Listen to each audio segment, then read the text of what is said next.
الله بسیار مهربان است. 2 رکعت نماز جبرائیل علیه السلام بسیار با خشوع و شکستگی خواند به دربار پروردگار.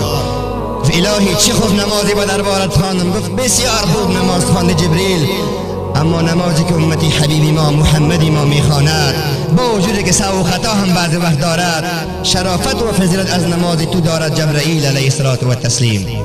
ببینید ما بر جبرئیل شرافت نداریم، به خاک پای جبرئیل نمیرسیم، و سلطان اولیاء انبیاء ملک است، ولی ما را خود به جبرئیل میفهمونه که امت بسیار دوست دارم، اگر خود اسلام میکنه یگان سهو و خطا میمونه او را باز میبخشم.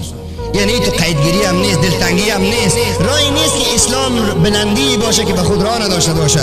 که بلند است به خود راه دارد. خداوند هیچ گپش خود بیراه به مردم خود به بنده های خود تشریح نمیسازد. اقیم الصلاة، نماز بخوان که در قبر اگر نخواندی، اگر کاهل نماز بودی خدای نخواسته، رسول مکرم علیه السلام میفرماید که قبرش آتش میشه و یکی قبرش تنگ میشه. بسیار این پچق میکنه.